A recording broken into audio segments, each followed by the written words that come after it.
নমস্কার বন্ধুরা, আমি অপর্ণা ব্লগ কিচেন থেকে বলছি। তোমাদের সকলকে স্বাগত জানিয়ে প্রতিদিনের মতন আবার একটা রেসিপি নিয়ে চলে এসেছি। বন্ধুরা দেখো, এই যে মুসুর ডাল আর এই যে পাট শাক।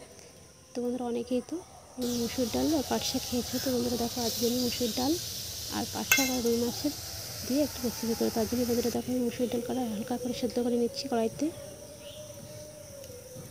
তো বন্ধুরা দেখো, হালকা করে সেদ্ধ করে নিয়েছি। এবার আমি রুই মাছের পিস দুটো ভেজে নেবো। বন্ধুরা ভেজে নেওয়া হয়ে গেছে। এবার কড়াইতে ফোড়নে জিরে আর আদা ফোড়ন দিয়ে দিয়েছি। এবার ভেজে রাখা মাছটা কড়াইতে দিয়ে দেবো।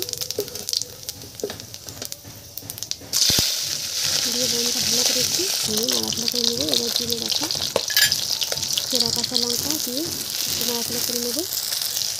হলুদ লবণ দিয়ে কেটে রাখা শাকটা আমি দিয়ে দেবো। দিয়ে একটু নাড়াচাড়া করে নিই হলুদ লবণ দিয়ে।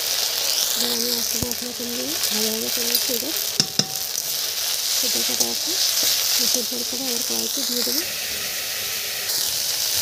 বন্ধুরা এইভাবে রান্না করে দেখে বন্ধুরা খুব অসাধারণ স্বাদ লাগে।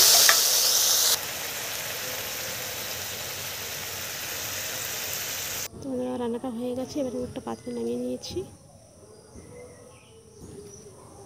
তো ভিডিওটা ভালো লাগলে অবশ্যই লাইক করুন, শেয়ার করো।